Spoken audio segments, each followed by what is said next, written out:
So, folks, I'm looking to have a little bit of fun today. Sometimes it gets a little bit, it makes me weary to have to give difficult messages, and sometimes you want to break things up and have a little bit of fun. What I'm going to do is I'm going to have some fun with my tarot, and I'm going to make some predictions around the Zelda movie that's just been announced. Been a fan since the late 90s. I know that kid me would have died to have had a Zelda movie back in the day, but we're getting one now. In my opinion, the Mario movie was a bit of a canary in the coal mine kind of thing, and yes, I'm interested in this kind of thing. Today, I am using Tarot Mooch, and I'm sorry that my glare situation isn't the best. There we go. It's a fairy tale kind of tarot, which I think suits the series pretty decently well. And I've already shuffled, done the reversals, all that kind of good stuff. So I'm going to take from the bottom and let's see what this movie plot line, this story is going to be like. I don't think it's going to be a surprise to any traditional Zelda player who's been playing for a long time that it's going to start with Link being asleep, right? I've got some feelings right now, right off the bat, but I'm going to hold off just a little bit for a little bit longer. Queen of Pentacles pops up right away. I'm getting that this is Zelda's mother, that she calls Link out of sleep. Okay? By the way, this is allegedly for entertainment purposes only. I don't work for Nintendo. There's nobody that I know that works for Nintendo. I'm literally just having some fun. I'm using some patterns on some cards to say, hey, this might happen. I could be wrong, but I could also be, spoiling stuff. So proceed with caution, okay? There's something about the Hanged Man. So whatever the Queen says to Link, it's about someone it's Princess Zelda who is trapped in a particular situation. Now, this is interesting. With the Hanged Man, that's about getting downloads from Source. Considering the plot line of the Zelda series, it's likely that Zelda could be getting some downloads from a goddess or an ancestor or something like that while she's in a suspended state, okay? But there's definitely something about this. Notice that this particular Hanged Man is blonde, and Zelda may be appearing as masculine. I'm not saying that she will. It's just an idea that popped up into my head. Anything that I say in this reading could be 100% wrong. Everything could be wrong. Again, we're just playing with patterns on cards. And yeah, we're just having fun with this, okay? I'm going to continue on. There's something about this Ace of Cups. Something's being poured out. Okay. I wonder if it isn't something to do with Zelda's powers being drained in some specific way while she's in a suspended state. So there's kind of the reason for Link waking up and taking action and getting a message from her mother. This is interesting. I'm getting that the king is not in the picture for some reason. Traditionally, it's always Zelda's mother that's been dead. In this particular case, I feel like the king is out of the picture, if not dead himself. Not involved, perhaps killed in combat, and perhaps it's the queen who's holding Zelda's throne until Zelda can come of age. This is just general things, thoughts that are coming as I kind of tap into the creative energy that's kind of behind what we have so far, okay? So I'm just laying my cards out in general rows. I'm not putting them on specific spaces. I'm just using them as a storytelling tool. Just one card after another. I've got them in sets of 4 at this point. So I'm going to start a fresh row. There's something about this 3 of Cups. This might be part of some particular quest that Link needs to go on. There's something about this. Maybe he notices how attractive women are awakens romantically or something like that. There's something about quite a bit of cup energy, and I kind of associate that with Zelda just because she's kind of got that watery kind of energy. She often appears as blue, is associated with wisdom, stuff that you would traditionally associate with water. Well, there's some kind of walking away. I'm getting, okay, you know what this Three of Cups is? Link is walking away from his community for a time. These are walking away from friends, so you might get to see some family members or friends that Link needs to walk away from for a time. This is what lands on top of the Four of Swords, this particular thing right here. Sorry, they're crooked. Okay? Needs to walk away from them for a time and walks away on this journey that the Queen of Hyrule has sent Link on, okay? Allegedly for entertainment purposes only. I could be seriously spoiling some stuff at this point, okay? Feel free to click off if you feel like it, okay? Now here's the King of Pentacles. And I'm getting from Spirit that this could be an iteration of who we have as Ganon, okay? Possibly, not totally. This is in the upright position. This could also be an ally within the Hylian Kingdom. Maybe Link is asked to travel and see this particular king, because there's something about this. This could be Ganon because it lands on top of Zelda's status suspension. Empowered suspension, but her circumstances kind of hold her in place. And the King of Pentacles here lands on top of this. However, he's in the upright position. Therefore, it may not be an evil king at all. This may be someone who has some information on Zelda's whereabouts. It may be that the Queen doesn't know that her mother doesn't know where she is exactly, okay? Just playing around with some patterns on cards, but this is kind of fun for me, okay? So here we've got the Knight of Swords. This is air on air energy.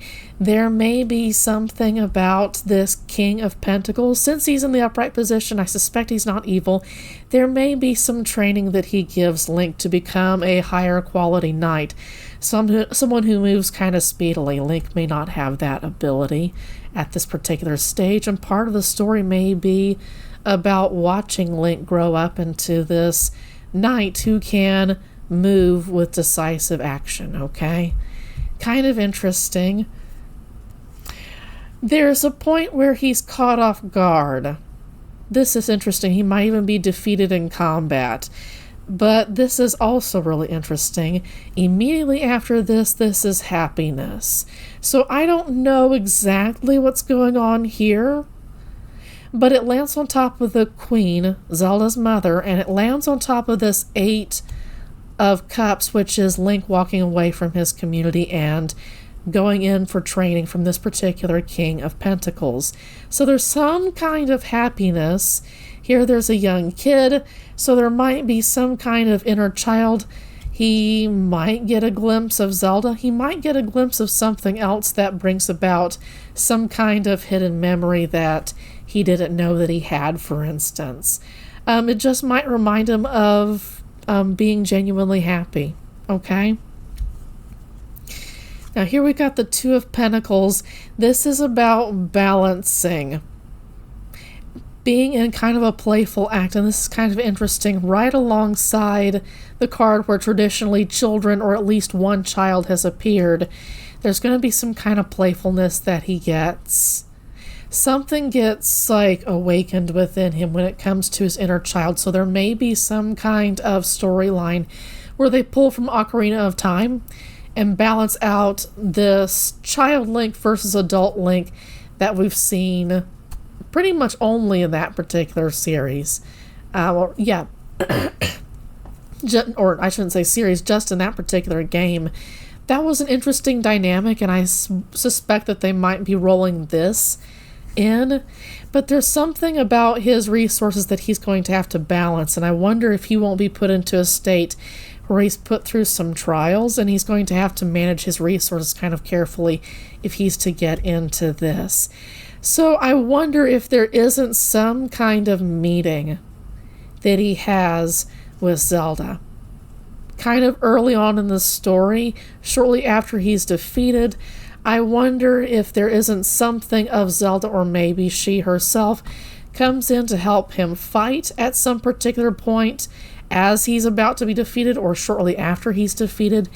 There's some kind of test that kind of begins, because I kind of get this with 2 that's associated with the High Priestess, and that is someone who is utterly silent, and it's up to you to keep things balanced.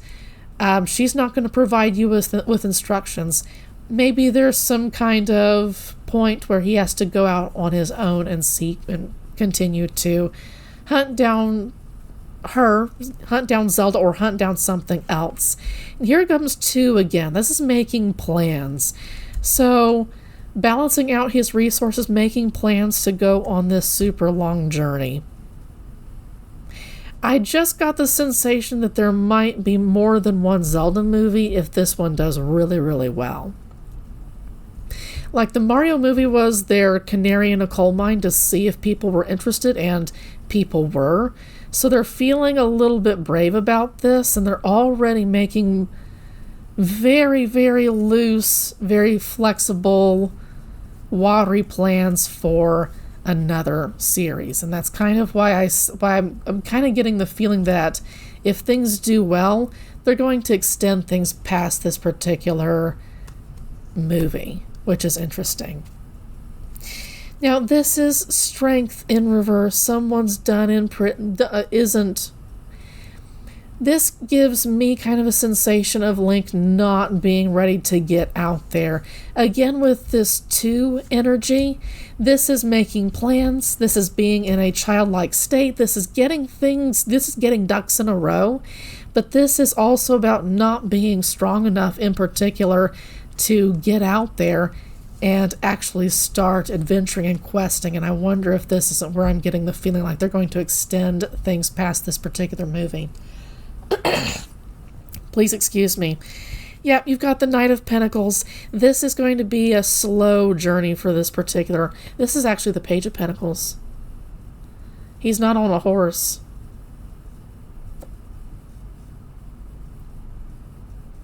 Yep, I'm right. I'm just double checking. No, this is the Page of Pentacles. So this is about him getting started very slowly. Once he makes his plans, once he gets his ducks in a row, once he really practices. There was something about this particular defeat that he suffers earlier that kind of knocks some sense into him and lets him know that, hey, he's not all that. He's not perfect. He is going to need to practice. He's not born talented. One of my major complaints with Breath of the Wild. Anyway, and that he's going to practice, and this is him practicing and eventually getting closer towards his happiness within the royal family. Okay, so I guess I'm kind of getting like the sense that there's some kind of like Louis the 14th, I think it was the Sun King. I could be completely wrong there. Okay, I'll have to do my research while I'm doing some editing. But there's something where like there's some kind of happiness that he's supposed to have with Zelda, specifically her legacy, something like that. Then you've got the Moon card. This particular figure has her finger over her lips, kind of like, shh, be quiet. So there's some kind of growth that he does that's kind of deeply mysterious to us. This could be some shadow work. Shadow Link might make an appearance at some particular point while he is growing, and this might become a maturing point for him.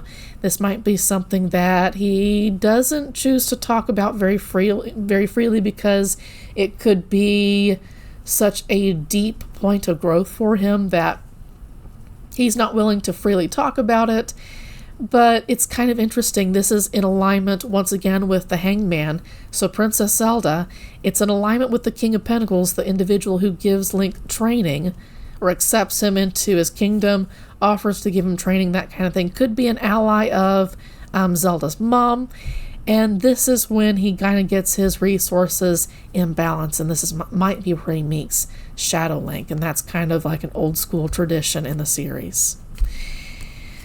Got some Five of Cups energy here. This is serious regret. So there might be something that his Shadow Link reveals to him that puts him in a really sorrowful state that could be kind of difficult for him to move on. And this is when the Queen of Swords, a Queen of Swords, this could be Zelda's mother, this could be another character, kind of kicks Link's ass and says, hey, you need to move on from this. We still need you, and you can't stay in this particular energy forever. This might be part of his growing up process, because here, this particular Queen of Swords lands on top of the Strength in reverse. So there's something that this Queen of Swords says that changes Link's mindset and makes him a stronger individual.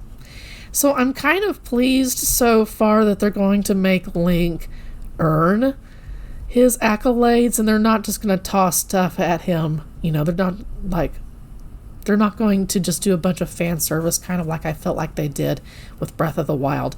It's kind of fun to see a character grow up, kind of like Luke Skywalker did in the original Star Wars series. He wasn't automatically perfect, and that's why I think that a lot of people didn't get that attached to Rey by the time the series was done. She was already a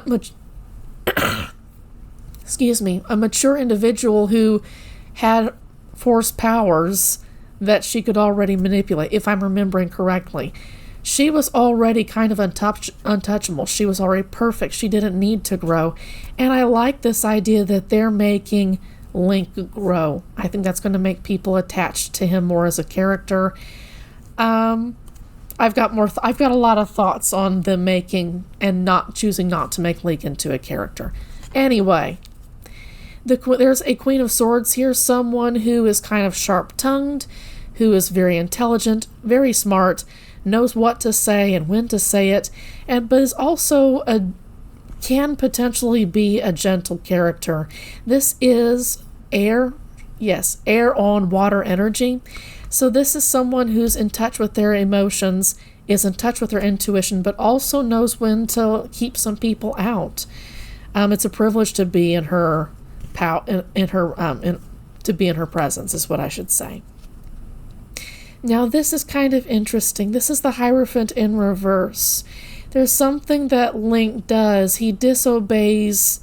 Okay. There's something that he messes up when it comes to what she says specifically. There's some advice that he chooses not to take. It's wise advice, and he would have been well advised to have taken the advice. But he's choosing not to take this. He's choosing to do his own way because he feels like he has enough experience to strike out on his own. And once again, this lands on top of the Page of Pentacles. It's kind of like the audience knows that he's not ready to go his own way yet. But it's just kind of that, okay, young man kind of energy. There could be the feeling that he's kind of wasting time. Like he's still very much a child, a teenager in many ways, and he's not ready to grow up. Now, this is interesting. This is the Knight of Cups in this particular case. Emotionally speaking, he's a very young individual. Okay? Worst time ever for my throat to be acting up. This is an emotionally young individual who is kind of sloppy when it comes to being affectionate with the people that he's attracted to. This is someone who needs to practice. He has no finesse. He has no game. He has no riz, okay? I can't believe I'm saying that.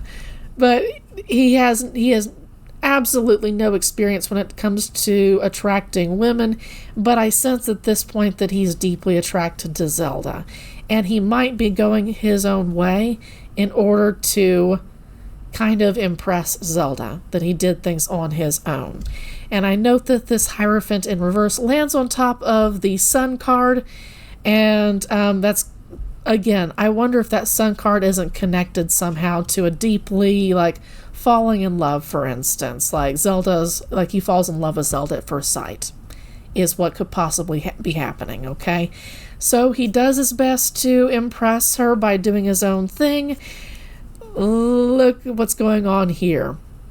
Now, this is the Emperor in reverse. This is where he gets seriously checked and gets stopped in his tracks. It wasn't Ganon before with the King of Pentacles. That really could be an ally. Could be, okay? This really could be Ganon. Now, I don't have the Devil yet, but I wouldn't be surprised to see that pop up soon. And that is a card that I have pulled up for Ganon in the past before. And believe it or not, I've read for the Zelda series before, okay? It's just a fun way to relax with tarot. Something stops in his tracks. Like Link gets bopped upside the head, and things get made clear that this is real, that these aren't games that he should be playing around with, that when the Queen of Swords said to do a particular thing, that Link should have obeyed her and not gone his own way. This is going to be a serious growing up moment for Link. This might be the middle part of the story where he has a serious setback and he's forced to reevaluate who he is, what he's doing, why he's doing it. A serious growing up moment that might have been foreshadowed by the Shadow Link part of this particular story. Now here he comes in contact with a Queen of Wands, and I wonder if this isn't an associate of Zelda. It could be Zelda herself. Traditionally, it's been said that the Queen of Wands is a very beautiful woman, and I note that once again that she is blonde, so this could be Zelda right here. There's a moment that she might have with Link during his severe setback stage somewhere in the middle, and it gives him a little bit of energy to go on. Now, this is really interesting. This is the Lovers, okay? There might be some moment that he has with Zelda that kind of solidifies his reason for existence, his purpose for doing everything, and it's kind of the point where the audience feels like Link genuinely loves Zelda for her and not just for what people are telling him to do. Go do this. It's not a simple crush anymore. And I note that the Lovers is in alignment with the Happiness card, the Sun card. So, really interesting stuff. Something gets stolen. This could be Zelda. They could have a really cool moment together that's super deep and romantic. And then something, like Zelda for instance, gets stolen from him. They get to have a brief moment of contact, I strongly suspect. And then he gets to be super defensive. Like super, like I don't know whether Zelda gets taken away at this particular point or something deeply valuable gets taken away, okay? And everybody becomes more defensive, Link included. Kind of fun, kind of exciting. I'm really afraid that I'm spoiling stuff for y'all, okay? Click off at any point. And you got the Knight of Pentacles. So I talked about the Page of Pentacles earlier. This is the Knight of Pentacles. While in a deeply defensive state, this is where you start to see Link grow into someone who's really worth it when it comes to combat, to battles in general, to fighting wars, to fighting for something that he believes in. This is slow progress. Earlier, I got the Page of Pentacles for him and Link just getting started out. Right here with the Knight of Pentacles, he's continuing to make slow progress, but it is slow. I wonder if he doesn't get in his own way in some way. He doesn't get in his own way in some fashion. Like, there might still be some lessons that he needs to learn, especially because it's landing on top of the Queen of Wands. There may be some things that he needs to learn about Zelda or about being involved with Zelda, going after her, trying to save her, that kind of thing. that kind of cause him to take things a little bit more seriously and continue to grow up. We've got the Nine of Pentacles landing on top of the Lovers. This is about Zelda being a very independently wealthy kind of person. I wonder if there isn't some kind of connection here being made. Like, I wonder if Zelda and Link aren't building up some kind of plan to take down this particular obstacle. Could be Ganon. Again, I don't have the Devil. I do have the Emperor in reverse. That might be as close as we come to having the Devil. I don't know if I'm going to have the Devil card in here. But they're going to make some kind of plan to take down this particular obstacle. And there's something about this, their affection for each other, that's really going to be foundational to how they operate their dynamic with each other, okay? I feel like it's gonna be kind of sweet, deeply romantic. It feels like, now why did I just get Disney? I wonder if Nintendo hasn't been kind of taking their cues from some Disney stories that they've really enjoyed. Take it as it resonates. There may be nothing of the sort involved, okay? What was I saying? This is about making plans and about seeing them come to fruition. Zelda's going to get to see these plans that she makes with Link. They're going to get to see these plans come to fruition. Something's going to get defeated. But it's the Three of Wands, okay? This is temporary. There's more adventuring left to be done after this. So by no means is their story finished. There's something about having to go in for assistance here. They're going to have to go in for help. They're going to have to call in on allies to really pull this off. And for some reason, I feel like somebody's going to be in a position where they're not going to be able to help. I feel like this is probably going to be Zelda. Like, she helps make plans, but she's not able to do much except watch from the sidelines, okay? I don't know how much activity Zelda's going to have in this particular series.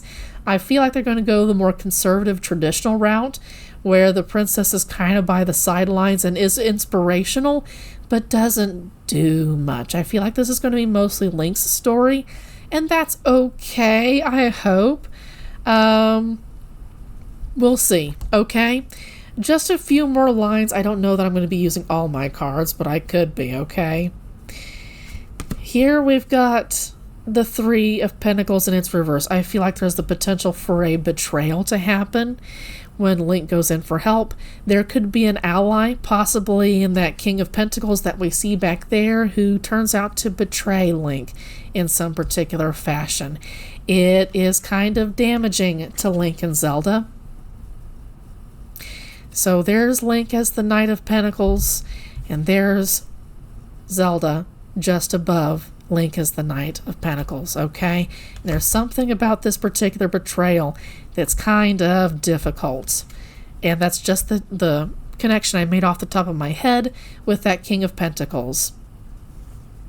With that earth energy, I wonder if there isn't something like, I wonder if the Gorons aren't involved in some particular way, or if another race associated with fire and earth isn't involved in some particular fashion. It's going to be a pretty deep betrayal. It's going to be pretty cutting, and they're going to have to make other plans and possibly go back on like Plan B plans, like Hail Mary type plans, because this fell through.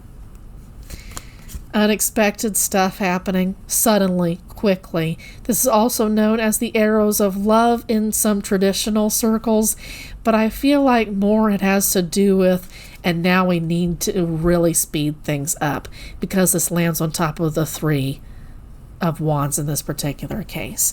So whatever happy results they wanted as a result of their hard work between Link and Zelda to try to make these plans come to fruition are going to have to be sped up dramatically, because this is moving faster than anyone expected.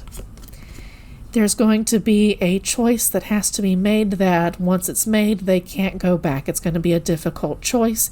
It will be made, but they're going to lose an opportunity in the process. Again, Pentacles energy. They're going to lose a connection possibly with this particular kingdom, or something connected to this particular ally who they thought was an ally is going to be lost. Now this is interesting. This is the Six of Cups in reverse. This could have been a very old connection between Hyrule or Zelda's family and this particular King of Pentacles. This could have been an old connection, and this is kind of a tragic ending. So somebody's life might be lost.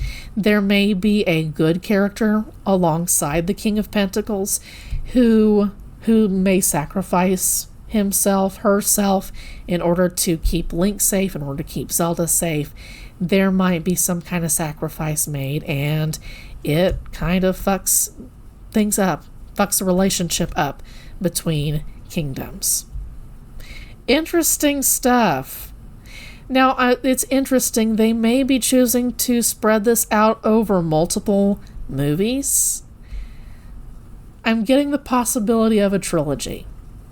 Take that as it resonates. That may be absolutely untrue. This feels like a whole lot of story to cram into a 90-minute movie.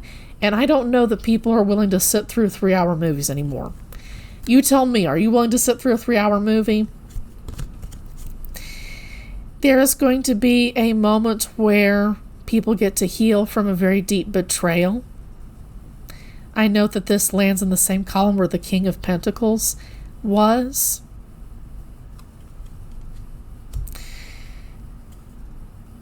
There is going to be a really deep betrayal. It's going to be cutting. And there's going to be a point where Link has to kind of energize himself and say, in spite of all this, I choose to keep going. I'm going to take this opportunity from the universe, so to speak, and I'm not just going to sit on my ass and wait for things to happen. Really destructive stuff that he's going to be going through in order to grow up. It's interesting. Now here's the King of Wands. This is what Link is supposed to grow into. I've pulled this card before when it comes to Link coming in, growing, maturing into his own, when it comes to his role with the Hylian family, okay? There's something about his taking an opportunity that transforms him into the King of Wands. Not a literal, actual king, but this is someone who is in much more control of what he does and his reason for doing it. But this is also someone who occasionally needs to check himself. This is someone who has to learn to check himself, because this is fire on fire energy. This is someone who still tends to forge ahead and do something. And sometimes that's a good thing. And sometimes there needs to be a little bit more thought process involved. It's interesting that he comes up as the King of Wands when I said earlier that Zelda was the Queen of Wands. Okay, so definitely a perfect match. Grows into the King of Wands and becomes the Knight of Wands. So earlier we had him as the Knight of Pentacles.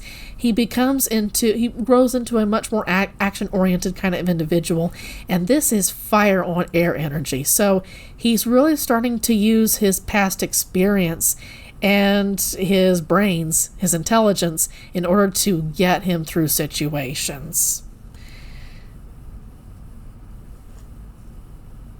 Now this is interesting. I'm getting from Spirit to stop here and to take 3 from the top and then close out the reading. Some kind of happy ending here. Some kind of happy ending here. Spirit says that they don't want to spoil it. Fans might like it. Okay.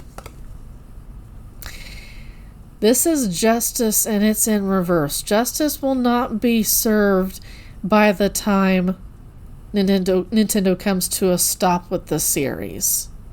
They do want to release a movie series, quite possibly. They want to leave the door open for things to continue to happen in the future. So possibly TV series. They're open to all kinds of possibilities with this particular. They don't want things to ever end.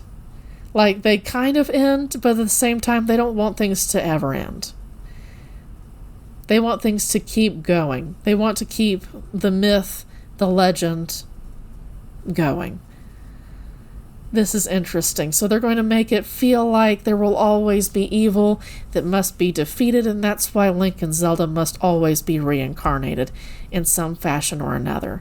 They're going to leave the door open for more stuff to be produced in the decades down the line, depending on how well people receive it. But they definitely, when I say they, Nintendo definitely has some serious plans for the Legend of Zelda series. And, yeah, it seems like the Mario movie was just the start. If you got to this particular point, thank you so much for listening and watching and all that kind of good stuff. I think it's going to be kind of interesting. I hope that they execute this well. I got kind of iffy when they said that it was going to be a live-action movie. I'll just keep my thoughts about that to myself, okay? In any case, thank you so much for watching. Take care.